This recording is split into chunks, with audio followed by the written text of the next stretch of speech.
starting now. Okay, so Purgatorio 28 and 9.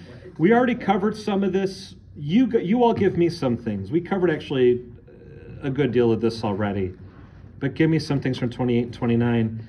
I'm really excited for 31, 32, and 33. I know some of these were quite difficult. Some of these cantos were probably actually really rather difficult. I'll remind you again, please consult the outlines. I often forget to. I just launch into the text and then, Hollander's commentary and other commentary. But every once in a while, I realize I really should have looked at the outline before I embarked upon this canto again. The outlines will be your friend, especially when there's lots of symbolism as there is with these pageants. Yeah? So probably the biggest thing that happened is meeting Tempered Matilda, and for lack of a better words, Dante kind of just stopped thinking with his brain and just was like, oh yeah. Right, and so we did talk about that before. We spent a lot of time on this last class, but just to review. After the seven terraces comes the Garden of Eden. Again, there's a lot of parallels between the Garden of Eden and the dark wood in which Dante was lost. Okay? Not knowing how he got lost in the dark wood, having lost his way into the thicket of the Garden of Eden. There's interesting comparisons and contrasts, right? He runs into Matilda, taken to be what? What does she represent again? Unfallen Eve? Yeah. Oh, yeah. And Leah, the active life, which again we contrasted with the contemplative. A big question for us, which will stick with us all through Paradiso, does Dante have a final view on the relative merits and demerits of the active versus contemplative life? And does he view one as superior to the others? Paradiso will help us out. So far it seems some respects he puts them on a par. In other respects, maybe, at least if you follow Hollander on some things, he is promoting the contemplative over the active. Again, it's a bit ambiguous so far. Let's wait till we get to Paradiso. And again, yeah, Dante is thinking in his mind that she's into him and he's into her, and it is quite sexual. And how do we know that? Because Dante, the poet, is sticking into the text here at key places, clear references to a poem by Guido Cavalcanti, good friend of Dante's, who, remember, Dante actually runs into his father in Inferno. He's one of the materialists, and we are told that Guido's also going to end up there, right? So this guy's going to be damned for materialism, not believing in the soul. And this poem is all about a guy imagining going off into the woods, and he finds this beautiful woman there whose only ambition in life is to pleasure him. Okay? Not, again, the type of poem you expect Dante to have in his head in the Garden of Eden. Now let's get clear about something. Does Dante the poet approve of this? No. Dante the poet, the guy who, I felt like I just channeled Gus from My Big Fat Greek Wedding right there. No. I love that guy. That whole movie's great. But no, the idea is the poet here, he's saying he's behaving very badly. And it is really embarrassing. He's really airing some dirty laundry. He's already given us hints. He struggles with lust. Now he's really putting it on the table quite vividly. Why would he do this? Why embarrass himself like this? He's humanizing himself. We're all sinners. That even him in his great wisdom, he still falls short, just like all of us. He falls short. He's got his problems. He was lost in the dark wood. I think another thing he has to do is try to clarify for us to at least some extent, what is the nature of his own journey in this poem, right? I mean, in hell, that's like 24, 25 hours. He undergoes some growth. He spends 3 days in purgatory. Well, he goes through the terraces. How much has he grown? Well, he is not home, right? I think was it this canto, was it 29? Hollander's commentary, it might have been 28, Hollander's commentary on verses 139 through 141. It might have even been back 27. Let's look at that really quickly. Hollander can be really, really helpful. Sometimes he doesn't explain things very clearly, and others don't explain things clearly. We'll get into some of that. If you look at page 616 of our translation, the Hollander, right, so this is actually 27. Lines 139 to 41. Hollander gives us this little chart, Dante's development. Correction of the will, Inferno 1 through the end of Inferno. Perfection of the will, Purgatorio 1 up through the end of Lust. Correction of the intellect, end of Purgatorio. Perfection of the intellect all the way through the end of Paradiso. He's going to continue to grow all the way through to the end of Paradiso. And again, there is some question about whether he's perfect even at the end of Paradiso. At least one way to read the text, he's already told us, the narrator's told us, no, he will be. I think at one point it was a character who told us, but maybe also the narrator. I need to go back and look at this, honestly. I don't want to be firm on anything here. At least one potential reading is that he's going to actually have to do time in purgatory after he dies. For a while, maybe. Right? He's supposed to have some growth, but he's not doing the full thing like these people. He's doing the tour. You know, right? Okay. So, and what does that mean to perfect the will and the intellect? Let's actually deal with that later when we get to Paradiso in the interest of time. Right. And then we talked a little bit about the active versus contemplative in Luke. All right, I don't think there's really anything more I've got necessarily for 29. We should talk about the virtues really quickly. We have 4 virtues and 3 virtues. What are these virtues? What are the 4? Any of you look these up? Might have talked about these. Right. Well, the 4 go back to the pagan world. The cardinal virtues. We have self-control, which we can call temperance or moderation. What else we have for these? Yeah, courage, justice. And this last one, it's kind of tricky. I don't want to really get bogged down in this. Some people call it wisdom, some people call it prudence. It really, the Latin term prudentia is a translation of the Greek term phronesis. Just really, really quickly. All right. In Aristotle's Nicomachean Ethics, he puts forward a theory of virtue. There's actually 2 different types of virtues for Aristotle, and he treats them very differently. One kind of virtue are the so-called practical virtues: practical, praxis, action, social. What are we talking about? Things like self-control, courage, generosity, justice, so forth and so on. Right? That's what we normally think of as virtue. That's Aristotle's practical virtue. And then you might say, well, what else is there to virtue? Contemplation, which lines up with the way the Christians read Luke. By the way, here's a good question for you. You're telling me that Aristotle, think about this for a half second. You're telling me Aristotle said there's not one type of virtue but 2. Right. Active and contemplative? Right. And what do all these Christians end up saying? That Jesus recognized a distinction between active and contemplative? That's what they say. Is that really what Luke taught? I don't think so. Is that what Aristotle taught? Yeah. Is that maybe where the church got it from? Possibly. I don't think it hurt. These church fathers are strongly influenced. They're reading the Bible, but they've also been trained in Plato and Aristotle and these things, right? So, yeah. But again, the way... I'm sure Luke read it too. I'm sure. Maybe he did. He was educated. Yeah. We actually, a lot of scholars, people write whole books on, do we see the influence of Greek historians like Herodotus and Thucydides on Acts, right? Yeah. And we know some of the New Testament writers and apostles were well educated. I mean, Acts 17 refers to the Stoics. Yeah.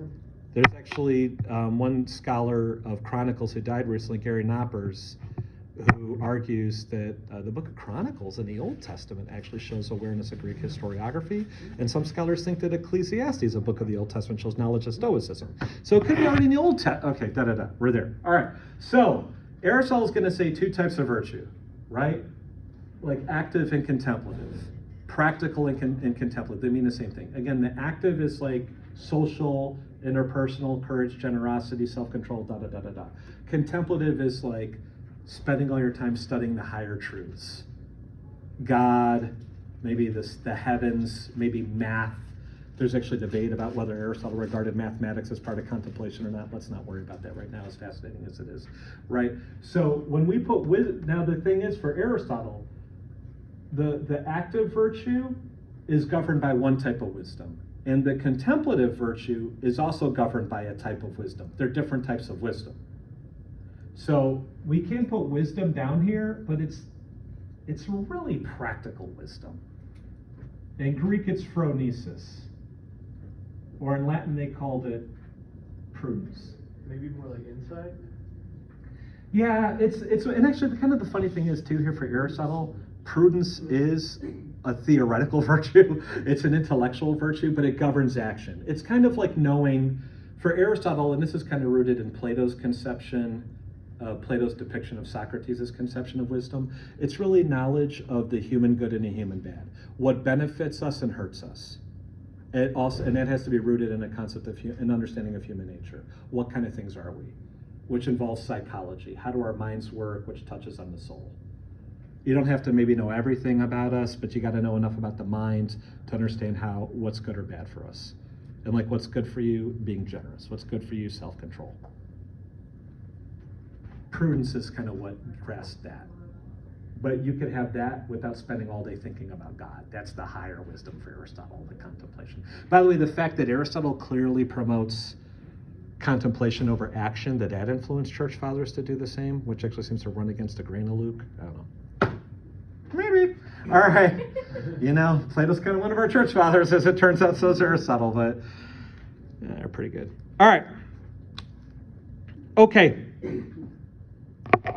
We've probably spent a little too much time on that. What are the other virtues? These are pagan virtues. They're pagan, they're active. They're pagan, they're active. They're pagan, they're active. And by the way, just the fact that Dante sometimes seems to have these be subordinate to the other virtues, maybe already implies a position on the contemplative versus the active. Maybe. What are the other three virtues, y'all? There you go. Those are the theological virtues. Faith, hope, and charity. Faith, hope, and charity. We're gonna have a lot of emphasis on these in Paradiso. Where do we learn of faith, hope, and charity? Did we get those from Plato? Kind of a little bit, maybe. Where do those come? They come from the Bible. That's Christian contemplation.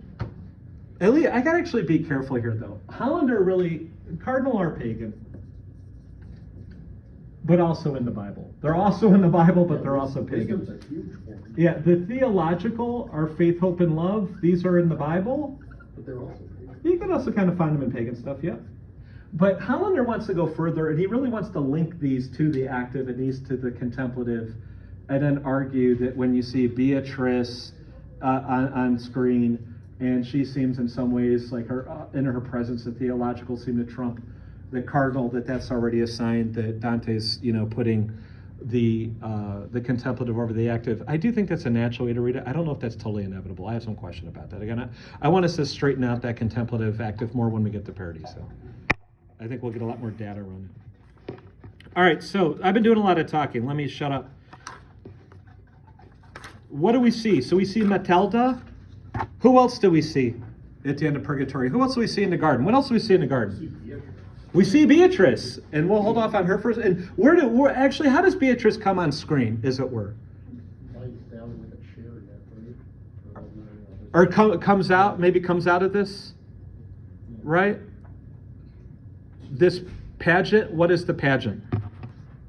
What is the pageant? Let's move on to 30. It's the pageant of the church triumphant, right? Again, let's look at our outline to Canto 30. Actually, back in 29. Let's go back to 29. The procession of the church triumphant. The outline is on pages 640, 41. Yeah. So you could see it there, the procession of the church triumphant. Again, what is the church triumphant? What does this refer to? We got to pick up the pace. The second coming of the church, right? Like the church as it should be. Yeah, it's you could kind of, they're linked together, actually. It's like the church as it is in heaven. The church as it is in heaven. And the church as it will be when everything is restored. Yeah. Right. I mean, it actually gets a little bit complicated. Is the church there and Revelation? Right. But yeah, it's like the church as it exists in heaven. Right? Yeah. Well, describe the pageant. What are the elements in it? You remember? And you could look at this outline to help you remember some of the elements. What are some of the elements in the pageant? It's a representation. Here's what you can think about it. It's a liturgy. If you're Catholic or Orthodox, one of the most important words for you is liturgy. worship. You see seraphim. We see angels, 100 angels come out with Beatrice, Yeah. which is really But interesting. we also see 4 seraphim in particular with their wings and the eyes covered. Yep, we see these angels, and what do they seem to represent? Virtue or More? or- These are actually traditional. Casper, have you seen these in Catholic Church? Mhm. Like the man, the eagle. Oh, the 3 natures. I've, We'll bring in the griffin. We'll bring in the griffin with that. I've seen, The ox, yeah. I think, like in the Holy Names cathedral, they have something like that. I haven't really like paid attention that much to it, so I'm not gonna lie. There are these uses of animals to represent the gospel authors. Okay, and what if we look here? If you look at the pageant, so we're going to see these candles, right? We're going to see these 4 living creatures. This is verses 88 to 96. The 4 living creatures, each with 6 wings, full of eyes. Right, then we're going to see this griffin. You see the elders. In the cart, we're going to see these elders. We're going to see these men walking by. Yeah, let's unpack some of this. Let's look at the. This seems very recollective of Revelation. Yeah, sorry, I'm getting a little spun around here by the clock. Yeah, so again, what we have here is liturgy. What we have here is worship. Yeah, I was going to add really quickly. You know, we have this thing called Orthodox Christianity, and if you ask a lot of people, what does Orthodoxy mean? And people say, well, it's from the Greek orthos and doxa. It's right belief. Orthodox is believing the right things. A lot of and we use a term like that all the time. We'll talk about Orthodox Islam, Orthodox Buddhism, you name it, right? Orthodox conservatism, liberalism, you name it. But some Orthodox Christians actually will point out the word doxa also means worship, and actually it's right worship. Because like worship is just so key in Orthodoxy. It's so key in Catholicism. If you look at the Old Testament, you look at like Leviticus, back to Exodus, forward to Numbers, and so forth and so on, God actually creates this rich system of worship for the Jews. When you go ahead to Revelation, what do you see? Worship left and right. In God's throne room, you see these animals, angels worshiping God, elders worshiping God. If you're Catholic, the Mass is so important. The Eucharist, also reading a scripture, right? You're Orthodox, kind of same thing. Dante's to me, this feels very liturgical, very worshipful. It does also have this apocalyptic end times, kind of a view, and also it's like art. There's a lot of things I think threaded into this, right? So these animals that are started, it's like 88, I think it is, verse 88. Yeah, the 4 living creatures. So there's a tradition in Catholicism. I don't think we have it in Orthodoxy, but in Catholicism, the lion represents Mark, the ox represents Luke, the eagle represents John, and an angel or a man represents Matthew.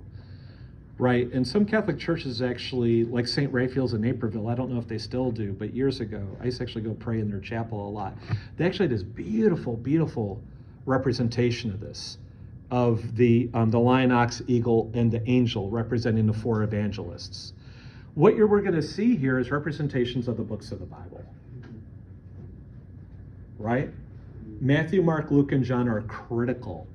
They're critical. Those contain the gospel, the story of Jesus' public ministry. They're like narratives, right? Then we're also going to have representations of the other books of the Bible. The epistles, we're going to have a representation of Paul. We're going to have a separate representation of Luke, because Luke is viewed as not just writing the Gospel of Luke, but Acts of the Apostles.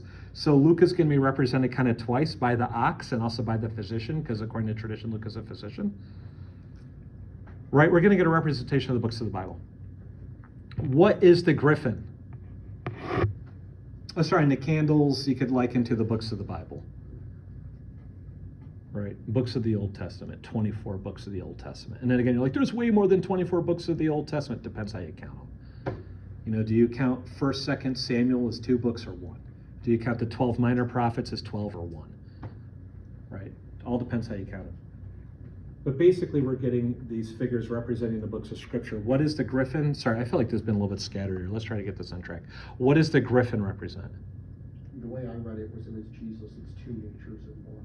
Yeah, so what is a griffin? It's half bird, half lion. Okay, what bird? Eagle. It's half eagle, half lion, right? So it's like two natures fused together. Again, why does this represent Jesus? He's both man and God. He's man and God. He's man and God. The griffin is Christ. He speaks one line. One line. The griffin is pulling a cart. What is the cart or the car? Connected with it. There's a tree. The cart will get hitched to a tree.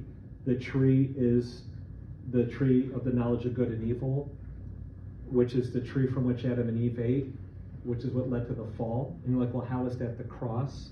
Because he's read the notes, as Hollander points out, other scholars have pointed out. How is the tree of the knowledge of good and evil connected to the cross? Anyone catch that? Yeah, it was the Gospel of, I just finished reading about this. Yeah. I'm blanking on the name of it now. But it's a medieval text that, like, it follows Adam's non-canonical son Seth. He goes on this mission to find, Adam's like sick and dying, so he's trying to get into the Garden of Eden to get a plant, like the oils of which will heal Adam. And so he goes, and he's like, no, you can't come in, but there's this tree outside that's dying, and it's the tree of the knowledge of good and evil. So he takes a branch of that dead tree. When he comes back to Adam, Adam's dead. So he plants the cutting of the tree, and it grows. And they think that tree that grows is the wood that they used to make the cross. Right. So the cross comes out of the tree of knowledge of good and evil. I mean, this is a very kind of medieval way to think. The tree of knowledge of good and evil is what led to sin. The cross is what frees us from sin. It's fitting that the cross actually come from that tree. Yeah, it's from this text. Yeah, Gospel of Nicodemus. It's not in the Bible. It's an apocryphal text. Dante doesn't mind using it. It serves his purposes here, right? It's a beautiful story. It's a very beautiful, interesting story. Some of these other Gospels there's all kinds of reasons these might have been composed, but different groups for different reasons, right? It is very, very interesting. The cart gets lashed to this tree, kind of gets lashed to the cross. What is the cart? Griffin's pulling the cart. The griffin's Christ. The scripture comes before Christ. The scripture comes before Christ. Then Christ. Maybe some of the scripture coming after Christ. And then the griffin's pulling this cart. And the cart gets lashed to the cross. What represents the cross? What is the cart? The vehicle to salvation? Yeah, it's the church. Yeah. Which for Catholics and Orthodox, yeah. It's the ark. Right? I mean, the church is often likened to the ark. It's what carries you to salvation. Christ pulls the church, and it's attached to the cross. I mean, that's rife with all kinds of potential symbolism. Maybe the church is only what it really is when it's loyal to the cross, when it follows the way of the cross. It doesn't follow the way of empire. Right? Okay. So we've got a lot there. So just to go through this, in the Old Testament, I think it's this actually makes sense. The Old Testament books come before Jesus, and Jesus founds the church, and then the New Testament books come after Jesus, right? That's kind of how that goes, right? And then at the cart's got two wheels. Some people take to be the Old Testament, the New Testament. Interpretation for that is all over the place. But what is at the wheels are the virtues. The one wheel, the four virtues, the cardinal virtues. The other wheel, the theological virtues. Right? And there's deep symbolism behind the theological virtues. White is faith, green is hope. We already saw that in Inferno. Green, hope, growing. Love is red. Right? These pagan ones are purple. It's like royal Roman symbolism, and one prudence has three eyes for past, present, future. Okay? Go ahead. Yeah. There's 43 total, which is the number of books in the Bible. There's 43, when you take the old and new together, right? And so, Page 663, Hollander lays it all out. Yeah, it's all laid out here, right? And in the midst of this, we're going to also get Beatrice, okay? We're going to get Beatrice. In Canto 30, we're going to get Beatrice. There'll be the 100 angels. And then, as Hollander's pointing out on page 663, Canto 30 will add 100 angels. Beatrice bring the number to 144. The mystical number 144,000. Church triumphant in Apocalypse. Okay. Apocalypse, it just actually means unveiling or revelation. And we call it Apocalypse. We call it Revelation. Right. Okay. So we're good with this. Now again, this might have struck you as kind of strange. It might have struck you as kind of tedious. Very important. It's very important. And by the way, in medieval world, they do a lot of processions on holy days. You go to Italy still to this day, a lot of towns will have processions on the saint's day and bring out their old relics and everything. This is an important part of medieval Catholic and even contemporary Catholic culture in Italy. All right, so if we go on, are we ready to go on to 30? All right. I really want to finish this up today or come very, very, very, very close. So he runs into Beatrice, and the whole way that she kind of appears is really, really interesting. What happens when they come face to face? I mean, actually, it's not quite face to face because she's got a veil on for a bit. And we're supposed to be teased this moment when she'll remove her veil, and Dante will see her face to face, and we see that by the end of Purgatorio. But at first, she's got a veil on. We're continuously reminded of the veil. What happens? She just starts laying into Dante playing one. Laying into Dante. Just scolding him and being like, stop crying about Virgil. I'm giving you something real to cry about. Yeah, so he realized Virgil's gone. Yeah. He's really upset about this. Yeah. He even basically says something that even receiving the gift of salvation, a promise of the gift of salvation, is not enough to compensate for the loss of Virgil. It's really pretty amazing, right? And Beatrice is basically, don't weep for him yet. Yeah. Not yet. So maybe you can, but not yet. You got to maybe put your own house in order before you can go about fixing other folks, right? Yeah, she lets him have it. Why? What did Dante do? What's so bad? He had suddenly started lusting over Matilda for anyone. So he's lusting over Matilda, but is that Dante's only sin? No. So what else? Turning away from Christ to focus on the worldly natures and his wisdom. Okay, good. Let's spend a little bit of time on this. Let's remind ourselves, who is Beatrice to Dante? Heavenly angelic figure that he loved. In this poem, she's this angelic figure. She's a great saint. She's a great teacher. She's a great theologian. She's an admiral, right? She's Lady Virtue. She's Lady Love. She's a lot of things.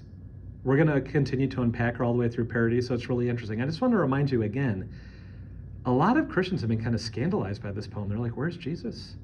Well, the Griffin, he says one line. Beatrice has got a lot of lines in Purgatorio. Well, you'll see Jesus a little bit in Paradiso, not a lot. You get a lot more Beatrice.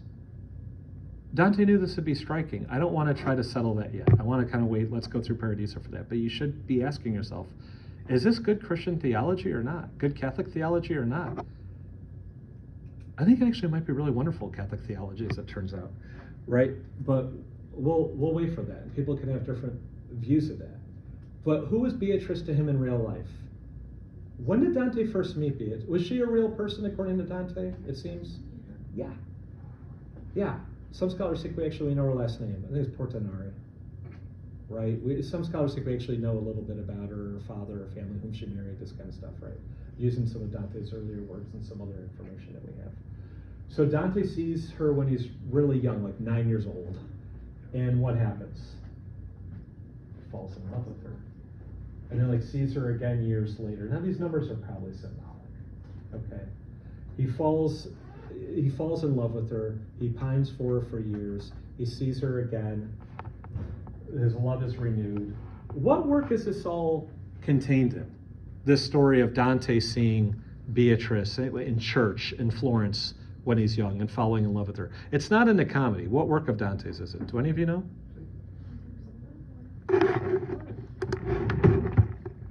He talks about it in there. It's a Vita Nuova. The new life. It's the new life, okay? This is his first major work that he writes when he's young. It's actually a pretty short work. You could read it pretty quickly. It's kind of dense. It's kind of a mix of prose and poetry. It's a series of poems about him meeting Beatrice, falling in love with Beatrice, and then he comments on the poems. Okay? Beatrice dies young in the Vita Nuova. Now what happens to Dante after she dies? He grieves. Then what happens? He falls in love with another woman. Okay, this is the donna gentile. In English, we often translate this the noble lady. In the Vita Nuova means new life. In the Vita Nuova, Dante tells us how he meets Beatrice, sees Beatrice, falls in love with her, has another vision of her, he's in love with her the whole time. She dies. There is this like apotheosis of Beatrice, like kind of becoming a Marian type figure, this great angelic figure already in Vita Nuova, going up to heaven, being like this kind of great angel, great saint. That's all in Vita Nuova. But in Vita Nuova, he tells us that when he was sad and grieving, he found consolation in another woman. And then he also tells us in the Vita Nuova that it's very bad. He should never have forgotten about Beatrice. He never should have found consolation in another woman. So it was very bad. It was vile. It was like vile. It's vile in English, or probably here maybe a better translation might be base, to contrast with nobility. It was base of him to betray Beatrice, to fall for this other woman. And at the end of Vita Nuova, he repents and his heart goes back to Beatrice. Okay, everything's great. And then you get to the Convivio, this introduction to philosophy he doesn't finish, that's in Italian. And what happens in that work? He tells us that after Beatrice died, he found consolation in, wait for it, a lady philosophy. Not a flesh and blood human woman. Lady philosophy. And does he ever hint in Convivio that lady philosophy is bad? No. That his love for her is bad? No. He changed the story. And he just leaves the contradiction there. Right? And then what does Beatrice say to him? You went after another after I died. What the heck, dude? What is Dante's sin? Love. And unfaithful. It's a both and. I think it is lust, which he's already been clear with Matilda, reminded us he's got to struggle with it. He did lust after other physical women. There's no doubt about it. But that's not his only sin. What was his other sin? Alex? Wasn't it like kind of like not like whatever, like leaving Beatrice and going for the other girl or whatever, like just not being true till he dies, like till death do this part. That's it. He should have stayed true to Beatrice. But there is one other aspect of this. So what does he tell us in Vita Nuova? He fell in love with Beatrice. She dies. She's this great saint, kind of like Mary up in heaven. He betrayed her by finding consolation in and then love for another woman, which he shouldn't have done, and then he repents of it, right? So in general, that's going to be a stand-in for his lust. Okay. But that's not his only main sin. And his loss from the focus on church. The loss of focus. Yeah, Ella? Yeah. I saw it as critiquing finding comfort and grief through escapism. Yeah, and what is that escapism? No, it's not just women, it's also, what's his other main vice? Philosophy. Again, is he telling us that philosophy is bad? No. The problem is not in philosophy, the problem is the way he engaged in it. He engaged in it with God. He engaged in it without. Yeah, in a way that was not done with God, right? And what does that mean? It seems like what he's basically saying is that maybe it's one thing or two. I think it's definitely at least one thing and maybe a second. One thing is he thought philosophy could save him. He didn't really need God or Christianity or anything to save him. And maybe also related to that, he thought he could figure out everything in reality with his own brain. Okay? Now, is Dante telling us that he consciously was thinking this? Is Dante trying to tell us that he kind of woke up one morning and said, I can learn everything in the universe all by myself. Yes, I can. I consciously, with consciousness and awareness, assent to this proposition. I'm going to print up a little card and put it in my pocket and I'll sign it and it'll say, I, Dante Alighieri, hereby declare, I think I could figure out all the mysteries of life with my own brain. No, it doesn't have to be conscious like that. Is he saying he actually renounced Christianity consciously? No. It could have been he's thinking of himself as a fully faithful Christian all through this period. And then you're like, well, then what is the problem? It's drift. It's a drift. It is a drift. And if it sounds strange to you that any Christian at this time could have honestly thought they could save themselves with philosophy, oh, we actually have all kinds of evidence. I could give you articles out of this volume, Dante in Context, that talks about how when Aristotle's Nicomachean Ethics was rediscovered, and Aristotle told us that by engaging in intellectual virtue, the contemplation, you would achieve eudaimonia, the greatest human good, greatest human happiness on your own, on earth. Actually, there were Catholics, serious Catholics, even monks, who were like, yeah, I think that's actually possible. We can do that with philosophy. Jnana yoga. Which, even for a dude who's latitudinarian as myself, I think I'd have to say, that's a heresy. Womp womp. You can't. I mean, I say you can be saved as a heretic, but if you want to be an Orthodox Catholic, like, you can't think like that. That's a no-no. And again, I don't want to be too weird and personal, but I think I kind of know what Dante means. When I went to grad school, and I'll just say this to try to, when I went to grad school, I didn't want to become a professor when I was done. My whole plan was to become a Benedictine monk. And that plan kind of went astray, because the whole reason I went to Yale was because they had this great medievalist there. And there were almost no medievalists in any PhD programs in philosophy. And I got there and they were like, well, our medievalist is on sabbatical. I'm like, no problem. I'll just deal with it when she comes back. And then she came back and said, I'm retiring. And I was like, okay, you'll hire a new medievalist. And I said, we're not hiring a new medievalist. And then, so anyhow, it's a long story. I want, but I held on to that dream for a while. But I remember being in grad school. I went to Catholic church every Sunday, sometimes multiple times a week. I read my Bible, I did my Catholic prayers every day. If you'd have asked me, I'm like super Catholic. But 12 hours a day, I'm reading Aristotle and philosophy, and I think a lot of ways in my own mind, I really thought, my identity, my meaning, this is really what defines me in a lot of ways. I can't say it's exactly what Dante was going through, but it seems to be what a lot of people went through at this time. And there were some Catholics that were not happy about this. There are criticisms of this new Aristotelianism, this new philosophy. Aquinas jumps in to the deep end with it. Also, supposedly, when Aquinas left this world after having a powerful experience of the Eucharist, of Christ in the Eucharist, after which he said, everything I've written is straw. I feel I'm bad, I'm lecturing too much. Just let me be a little careful on that. Just add a thing up. This is why context matters. So, what's his name? Simon Tugwell is a great Dominican scholar who's at Oxford for many years. He said, be careful when he wrote a nice biography of Aquinas. He said, be careful when you interpret Aquinas. When he said everything he wrote is straw, how do we intend to interpret straw in modern English today? It's bullshit, it's nothing, right? Haha, you gotta ask, what did the word straw mean in Aquinas' day?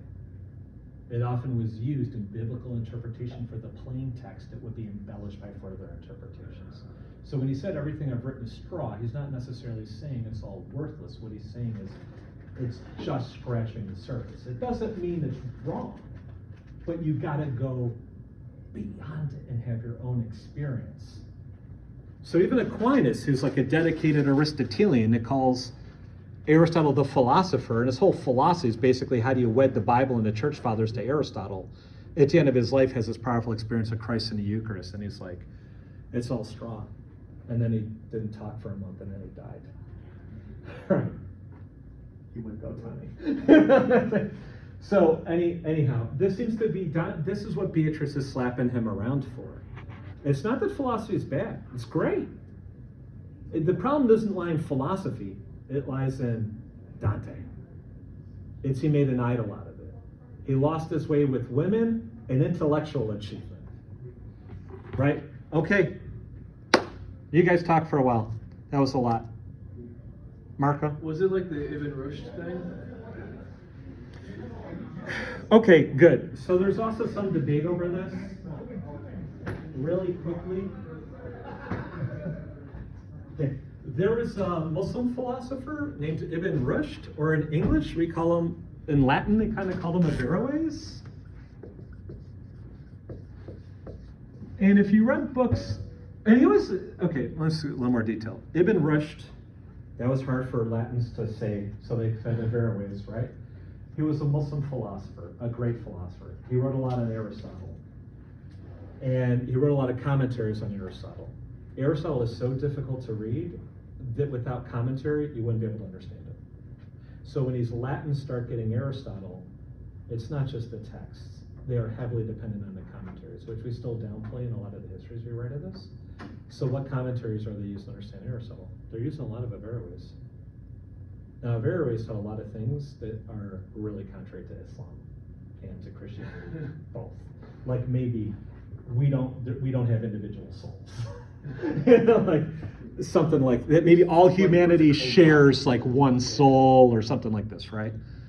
It was interpreted in different ways. Because again, these guys are also not reading the stuff in Arabic, they're reading it in Latin translation, and there were some issues with the translations and all of that. But if you read books on medieval philosophy from a couple decades ago, you will be told that there was a whole movement called Averroism.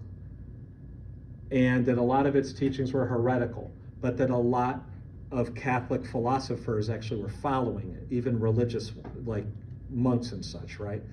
A lot of scholars are now saying there may have been no such school, that it's very hard to reconstruct any of this. It may just be that at some point somebody didn't like Averroes and they started using this term for anything they didn't like. You know, you're reading Aristotle in a way that's making you stray from the church. It's Averroes, right? So it's very hard to figure out what the hell is going on here. It's very difficult. And there's almost no scholars who write. A couple of years ago, I actually tried to track down like everything in English on this. There is not a lot written, right? It's really hard to work this stuff out. It's why you would expect there to be more scholarship on some of this stuff. A lot of times there's not, right? But one part of the Averroism was this idea that philosophy could stand independently of the church and be used to critique the church. And I don't want to spend too much more time on this, and I can give you articles if you're interested, but the way that some historians read this today is that there were important Catholic theologians back then who, under the influence of Averroes, taught that we can use secular philosophy to critique and override philosophy. And a lot of scholars now, I shouldn't say a lot, I mean the ones who write it now are kind of saying, that's maybe bullshit. Well, what's going on? It might be the kind of thing like at Wheaton College, where if you take a class in geology, you don't just read Genesis, you just read science books. You're not necessarily saying Genesis is wrong, you're just kind of saying, we're just not going to read Genesis here. You know, that actually, to my senses, that's probably more what was going on. And so maybe some of these people were saying, you know, we don't have to believe everything in Genesis is literal. But it could have, there are people who teach it, look, there's plenty of professors who teach at Wheaton who actually are not even close to an inerrantist about scripture and aren't literalist about everything. But there are ones that are. And they'll just say, no, we can kind of fit all this in with the Bible. The fact that you don't use Genesis in your classroom doesn't necessarily mean much about how you're treating the status of it. But it did make some people really nervous that you had some of these philosophy professors at universities who are like, you know, we're just not going to use the Bible in this class. We're going to use Aristotle in this class. We're going to use Aristotle a lot. But then again, so did Thomas Aquinas. Many Catholics say he's the greatest theologian of all time. Anyhow, Dante seems to be in this kind of world to some degree. He's geeking out a lot more about Aristotle than he is about Augustine for a while. And he comes to repent of that and say he shouldn't have done that. Beatrice is going to say he shouldn't have done that. Is this enough to kind of... Okay, I've done a lot of talking today, you all. You guys need to do some... All right, someone pose a question, comment, move us on. Let's say a little more about this. Yeah? I have something more about it. Okay. Yeah. Maybe, can we wait till next week? Yeah. Okay, because we can pick up a little bit of this next week. How does this conversation go down then with Beatrice and Dante? So what is like her emotion like? What are her words like? She's aggressive, angry. She's aggressive and angry. Yeah, not like wrathful, but almost like a parent scolding their child. So maybe we say forceful? Yeah. Let's use the word force, okay. So if we want to try to get our thesauruses out and not try to overcommit ourselves, we'll say she's forceful. Why? What type of effect is she trying to achieve in Dante? Does she clarify? Does she clarify? What type of effect is she trying to achieve? What does she want the outcome to be? Sorry? Confess? He needs to confess. He needs to confess. Does he? In the next context. Yeah. And what is his confession like? How would you describe his confession? Well, at first he can't even get the words out. Mm-hmm. And she's like, come on. And he's like, He's not eager, he's reluctant, right? Just like Casper's coming out of the room right now, but this is common for a lot of Catholics and Orthodox. Until you get practice at confession, a lot of people don't want to do it. So this isn't all that unusual. Maybe it's extra hard for him that Beatrice is his confessor, right? He's got to not look her in the eye. Does he ever really even quite get the words out? Hardly, maybe. No, he just kind of whispers it, moves his mouth. He says you got to read it from the movement of his mouth. He can't even quite get it out. So he's reluctant. It doesn't really come out full. Does it get accepted? Is his confession accepted? yes. It is fully accepted. Had you stayed silent or denied what you confessed, is that your fault would not be any less apparent, since it is known to such a judge.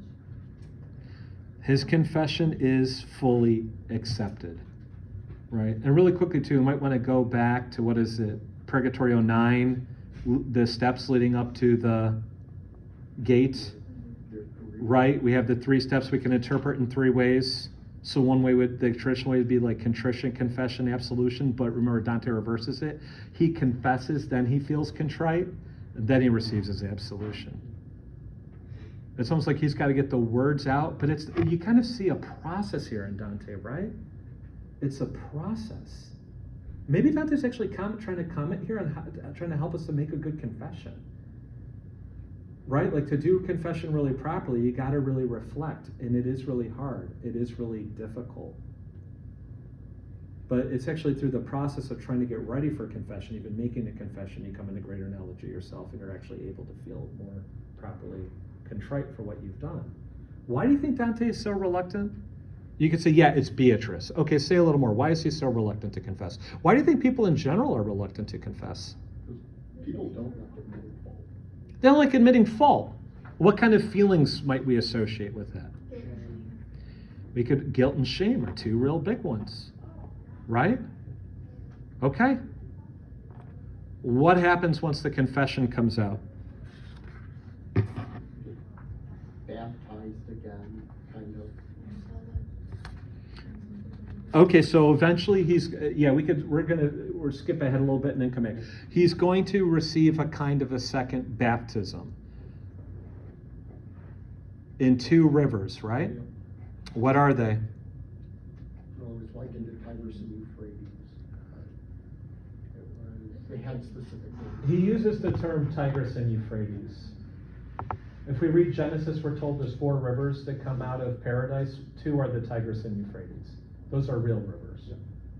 Dante's giving us a nod to Genesis with that. And the way Hollander takes it, I think he's right. Dante's basically winking at us and saying he knows he's rewriting scripture, which he's doing. Because there's 4 rivers that come out of the Garden of Eden, but none of them are the 2 that Dante's going to pass through. What are the 2 that Dante's going to pass through? I'm probably not saying them right, but Lethe and Unoe? Yeah, Eunoe maybe? Yeah, I meant to look up how Pericles pronounces it in 10. The Lethe is classical, pagan, comes out of classical pagan mythology. What does it do? What is its function in classical pagan mythology?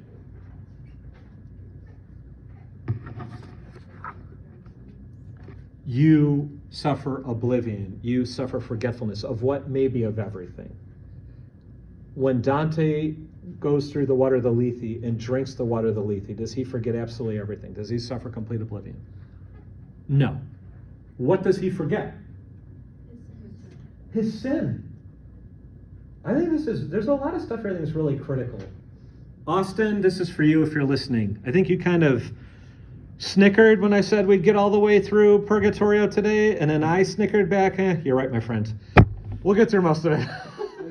And I really apologize if snicker is an overinterpretation of your response. Really sorry about that. Let's have some humility around our hermeneutics of text and other people, right? What do you think we can get out of this? The fact that he is forced to drink from this river of forgetfulness. It doesn't make him forget everything, but he forgets all this in the lethe. Do you think there might be any teaching on the nature of confession, actual or ideal? Do you think it might be meant to give us any guidance for what confession and forgiveness do look like, should look like for Christians? Yeah. That we almost need to be, I mean, I don't want to say the word forced into it, but you need that push, an initial push, that initial force, because on your own, you're not going to. On your own, it's human nature to just avoid it. So maybe that's one reason why the mechanism of confession is there. And by the way, you know, I'm gonna give you a little Catholic apologetics. Marco, did I give my last class Hindu apologetics? Yeah. All right, so I try to promote Hinduism in my last class here. We'll do it with Catholicism, right? But I do hear a lot of Catholics and Orthodox say, I don't like to go to confession. What's the point of it? But a lot of mature Catholics and Orthodox, what I hear them say, it makes sense to me. If you don't want to go, why? Because I would feel that shame.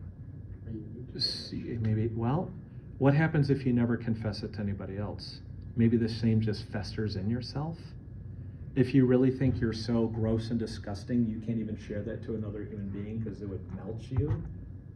What's that doing to you just leaving that on the inside? You could be critical of this in all kinds of ways. It'd probably be helpful if our priests actually had some psychotherapeutic training. You know what I mean? But the idea here is it's supposed to be a disburdening of ourselves, so we're not just holding things in. And it's supposed to also be a process for us to grow an understanding of ourselves. Maybe part of the issue here too, it seems to me a lot of Christians kind of go back and forth between these two extremes. I don't really have anything to be forgiven for, or I can never really be forgiven. How does the lethe speak to this? Some Christians feel like if I've ever sinned, I need to keep crying over it until the day I die. Scripture actually says don't continue sorrowing over a past sin. Then again, some of my favorite Orthodox theologians talked about how we should cultivate tears until the end of our lives. Then again, was that for a specific past sin? Yeah. Maybe a bit of letting go. Maybe a bit of let it go. Don't continue sorrowing over a past sin. Don't think because you sinned, you are forever in the penalty box. Don't think you are never really fully forgiven. Don't think you're never really fully reconciled. I think the lethe, to me, drives this home quite well. Dante can't even remember it. God doesn't want him to remember it. He doesn't want it to be a barrier between him and himself, him and other people, or him and God. It is almost like eradicated. It's a river of grace. It is like a river of grace. Mental cleanse. It's a mental cleanse. What will the other river do? The you and Noah. Dante makes this up. This has no Christian or classical counterpart. By the way, the etymology EU, we get in like eugenics. Good birth, right? Yeah, that's what it comes from, eugenics. We have in Greek happiness, eudaimonia, having good demons inside you. And you're like, well, that's weird as hell. We still say in English, how are you doing today? I'm in good spirits. That's kind of what it means, right?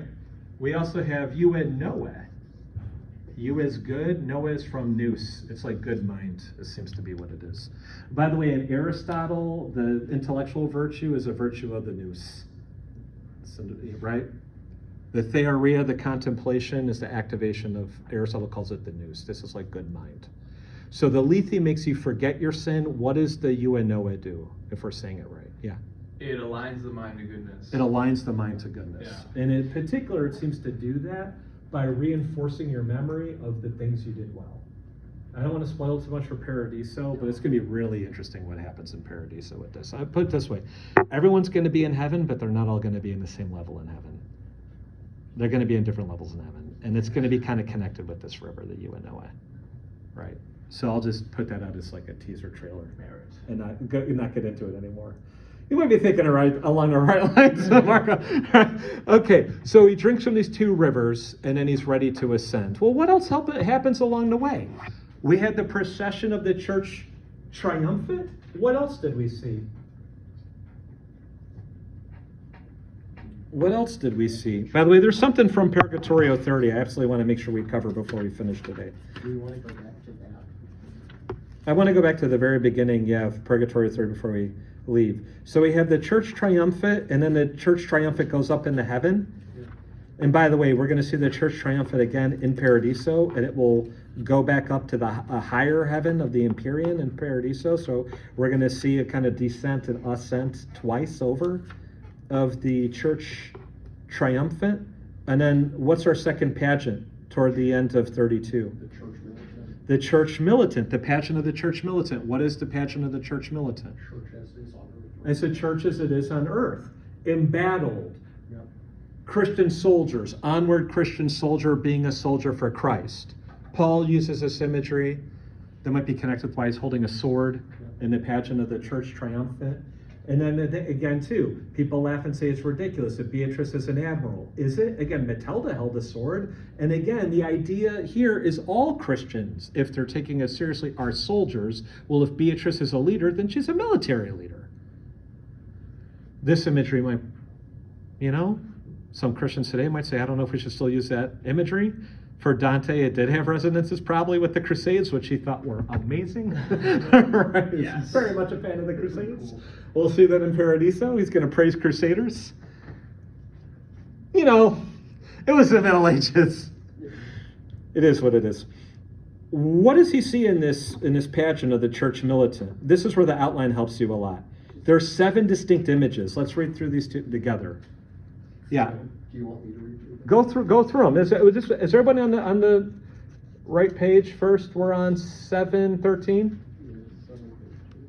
So you see an eagle strikes the car, which is imperial persecutions. A fox leaps into the car, heresies. Eagle feathers car, donation of Constantine. A dragon drives tail through car and makes off with some of its glory. That's Muhammad. Eagle feathers again, Charlemagne and Pepin. 7 heads with 10 horns, corrupt church, and then a harlot and giant. When she lusts after Dante, the giant drags her off with the car, and it's everyone. Okay, good. So we have church and what does imperial refer to? It's an adjective. Of what? What is it adjectival on? What's the noun? Empire. What was an ancient empire at the time of Christianity? Roman Empire. What are later empires that are relevant for this text? The Holy Roman Empire. Right? So what do we see happen to the church in its early decades and centuries? Roman persecutions. By the way, scholars argue today it wasn't that every single day it was relentless, nonstop persecution of the church by Romans. Then again, there was actually a lot of persecution. I mean, again, I always find it weird Christians want to go visit the Colosseum. Do you know what they did to your people in that thing? I think the Colosseum is like gross. Like, all around it is super dope, but the Colosseum itself is like, God. Anyhow, the church is persecuted by the empire. Then the fox leaps into the cars, the heresies. Anybody know the name of any of these heresies? Early heresies? Doceticism? Mm-hmm. Docetism, I think. That Christ didn't really come in the flesh. Gnosticism? Okay. Valentinianism? Yeah. You go. Arianism, Sabellianism, all kinds of wonderful stuff. Yeah. Right? All the isms. Yeah. And by the way, the term Antichrist, just to throw this out there, the term Antichrist is actually never used in the book of Revelation. It's used in 1 John. And there are multiple Antichrists. The Antichrist is anybody who doesn't confess Jesus came in the flesh. It's connected to this. A lot of scholars say, well, we're not sure of the heresy. Maybe it's more than one heresy, but maybe one is this idea that Jesus was only God, not human at all. Didn't suffer on the cross. Right. Yep. So we got these early heresies. Eagle feathers card, the donation to Constantine. What on earth is that? What was that donation to Constantine again? Gave him up. What was that? It was proved to be a fraud by our buddy Lorenzo Valla. Maybe one of the most influential people in human history, actually, Renaissance scholar. Yes.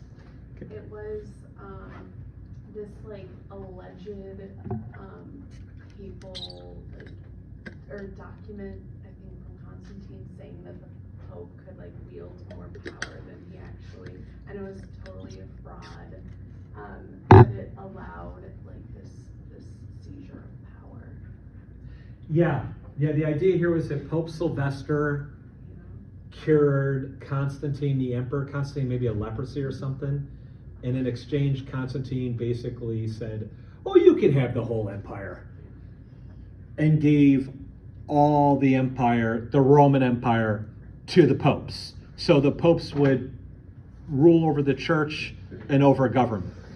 Now again, in Dante's day, it was widely believed that that document was legitimate. The person who showed it wasn't was this Renaissance scholar, Lorenzo Valla, who actually basically proved it was a forgery. And how did he do that? He did that largely on the basis of his knowledge of the evolution of the Latin language and institutions, and the evolution of institutions. He was able to say the Latin used in this document was not the Latin used at that time. And this document's referring to things that did not even exist at that time. It's got to be a forgery. And you might say, why is that so important? It's just something about the Catholics, because this actually led to Protestantism and all of our criticisms of the Bible and the Quran and all this stuff, it comes out of like Valla. It really does in a lot of ways.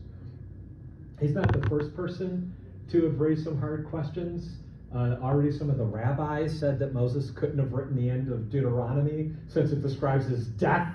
Some said, no, he wrote it. Like, God told Moses he was going to die, and Moses cried, and he wrote it out. But even some of the sages of the Talmud were like, yeah, Moses didn't write the last line, come on. There are some people who were questioning some stuff before, but Valla really pioneered this like burgeoning like study of language and history and archaeology and all this, and really got people to realize that a lot of texts that we have that claim to be really old, they might not be as old as they are. They might have changed a lot, and oh god, that's kind of. It's spooky. Yeah, you know? First Redditor. It all goes back to you, my friends. They should make him the patron saint of YouTube comments. Actually. Totally brilliant scholar. Actually, we do him a lot, right? The eagle is the empire. It's getting its feathers in the church, in the car. The car is the chariot. That's the church. The bird comes down. It doesn't destroy it, but leaves its feathers on it. The church is now tied up with the empire. It shouldn't be. All right, then we have our friend Muhammad. We know what to do there. All right, eagles, the feathers again. Charlemagne and Pepin. I always love those names. Carolingians had great names, right? So, seriously, Charles the Hammer. That's so badass. I'm Charles the Hammer. If I went around and told people I'm Wolf the Hammer, I mean, I'm Les the Hammer. Like, all right. Les the Wolf. Yeah, anyhow, it's so badass. I'm Marco the Hammer. I'm Adam the Hammer. All right, what's bad about these guys? What's bad about Charlemagne and Pepin? No one read this in Hollander? What's bad about them? What'd they do?